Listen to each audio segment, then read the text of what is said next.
When you tell people that I run a slot car, they go, what? What's that? I never heard of that before. When they first do it, they go, wow, this is fun.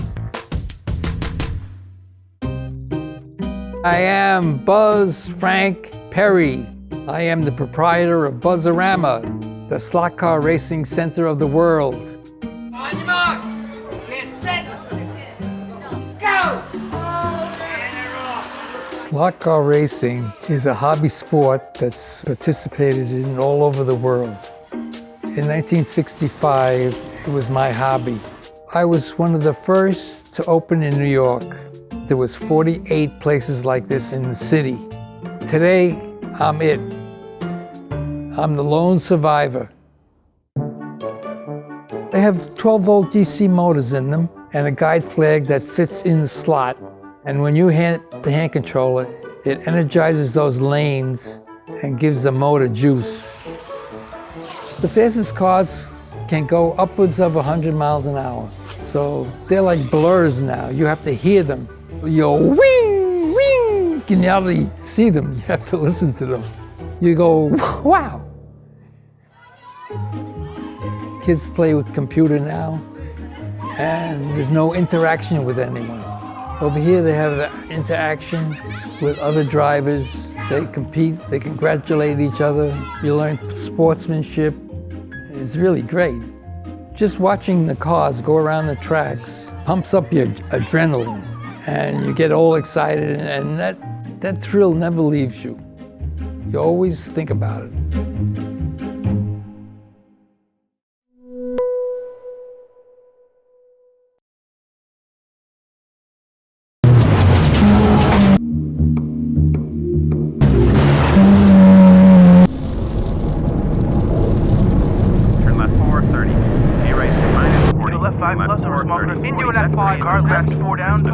The most unique part of rally car racing is if a regular person were to hear the in-car audio of a driver and a co-driver, it would seem like they were speaking gibberish.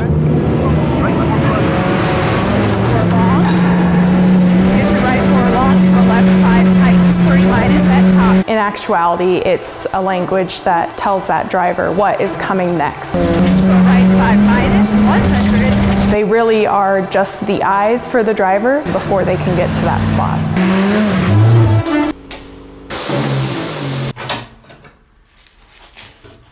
Rally car racing in America is stage racing.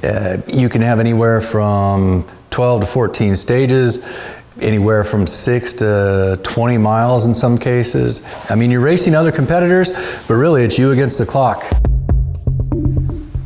So inside of a rally car, we have two people. We have a driver and a co-driver. The driver drives the car, tries to keep it on the road without wrecking it, and the co-driver is responsible for reading the notes. 50 turn, a left 3 will tighten, a right 3 minus, no cut. So for this example, we have 50 here, so that means before the next note I call, you'll have 50 meters. And then T for me stands for turn, which means you'll change roads from the road that you're currently on. And then a left 3. Left obviously means your corner is going to go to the left. And a 3 is the degree of the corner.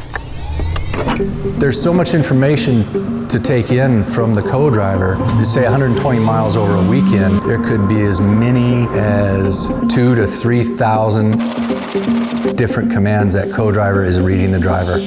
Pretty much that co-driver, isn't the computer of that car. He or she is going to get you from point A to point B. And as a driver, you need to trust what that co-driver is telling you. We started as a team when I was 15, and sometimes I feel like I can simply read his mind.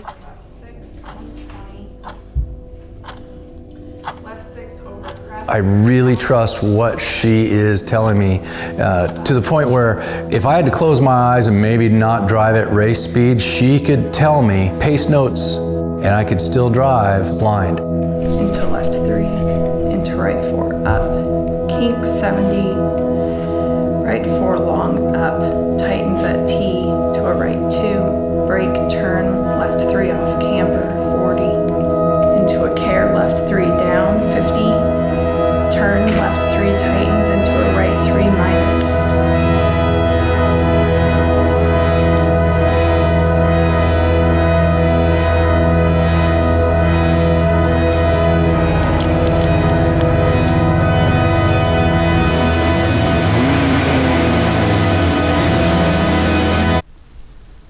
Rally's let me see how, one of my children has grown up and how they become. If I looked at her as a co-driver and not a daughter or a relative, I'd grab her in a heartbeat.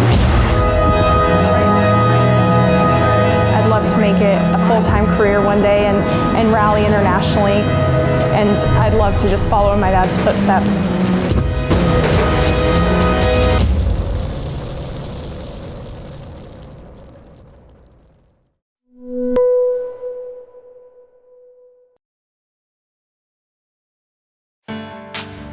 Todo el que empieza a aprender a manejar, lo primero que le gusta es correr. Prefiero comprar un carburador que comprar comida para la casa.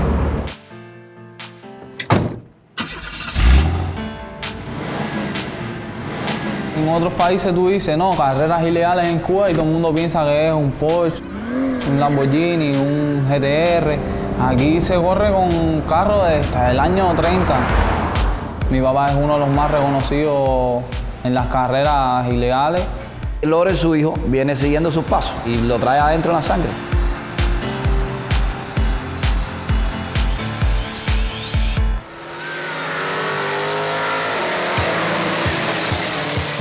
En el año 62 se pararon las carreras de carro en Cuba. Gracias a lo que es los clubes, más o menos, hemos ido haciendo actividades competitivas, todo pidiendo permiso al gobierno, a la policía. Hablar de carrera en Cuba y no mencionar a Piti, no sabe nada que es carrera. Ya llevo más de 16 años con mi carro. Desgraciadamente, desde el 2006 tuve un golpe fuerte que me dio la vida, que me diagnosticaron cáncer. Aunque me sintiera mal, decía que me llevaran a las carreras para yo verlas, y veía las carreras y me sentía bien. Y decía, Piti, no puede ser que se te quiten los dolores. Y yo decía, sí, bro, sin esto yo me muero. Yo soy estudiante de medicina, pero me gustan los carros, tengo dos pasiones, tratar de graduarme y ser médico y también correr carro y seguir la tradición que de mi papá. Aquí tenemos mi carro, que es el que me regaló mi papá por los 15, le están haciendo una modificación. ¿Qué hay que estar haciendo? Piti, una de las cosas que le dijo que si para aprender a correr hay que aprender a arreglar el carro. Siempre imaginé que iba a coger ingeniería mecánica. ¿Por qué la medicina? Porque yo quisiera ser el médico en el futuro de él y poderlos curar a él. Las dos cosas se relacionan porque la medicina tienes que picar y arreglar, coser, como mismo haces con los motores. ¿Y piensas tú que después que te hagas médico tendrás tiempo de llevar las dos cosas? Siempre habrá tiempo. Seguro que el día. Claro.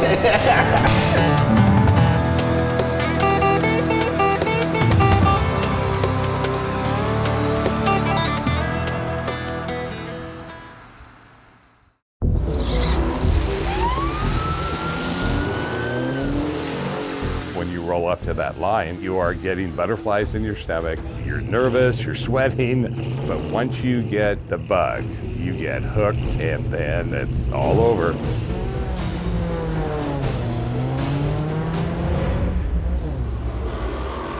We are celebrating our 23rd year of the Top the Cop program here at Sonoma Raceway. Top the Cops is a program where high school students can come out to the racetrack on a Wednesday night, race their car against a uniformed policeman in a stock police car. I'm Kevin McKinney, the program director for the Top the Cops program. I'm a retired law enforcement officer from the Santa Rosa Police Department. We've been doing this from April through August for the past 23 seasons. There was illegal street racing being done in and around the city of Santa Rosa. And I thought we need to get these people over here to the racetrack so they stop doing it out on the street. If you want to race, fine, come on out here and race. Don't do it out on the street.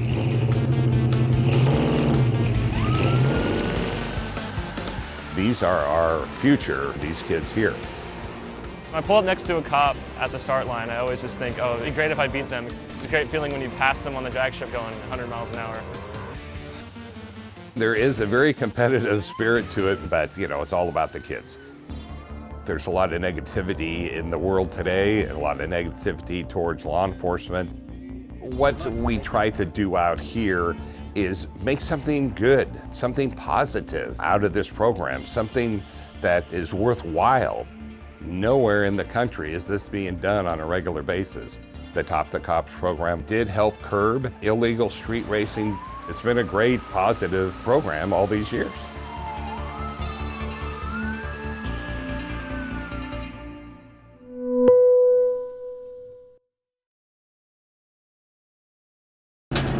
There's sun, there's sand, there's speed.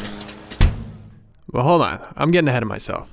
In 1947, 100 miles east of LA, a bunch of World War II vets formed a car club called the Oilers, taking their Model T Fords, hot rodding them up, and racing them in the Mojave Desert. Eventually, the men got old, the cars broke down, and their brand of bare-knuckle drag racing all but stopped. Until now.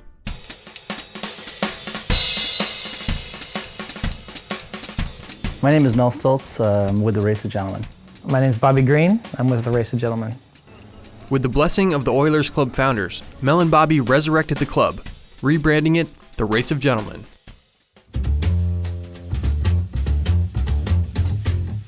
What is the Race of Gentlemen? It's a vintage car race on the beach, but there's that other layer to it. The Race of Gentlemen is, in a sense, a time travel event. We go to great lengths to make it feel like you could be in a different time era.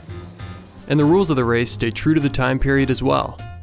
The body, engine, and running gear must be of a certain age and must be American-made.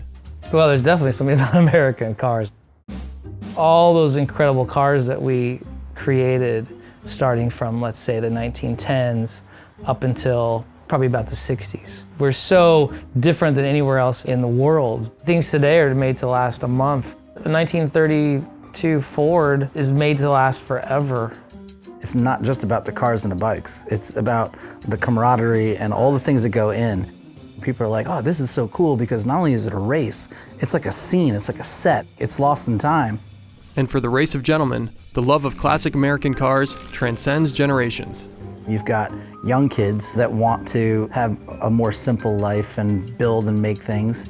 And then you've got, the old generation. We all kind of celebrate that time when we built and we did things with our hands. The Race of Gentlemen is definitely helping to keep the sport alive with the new generation.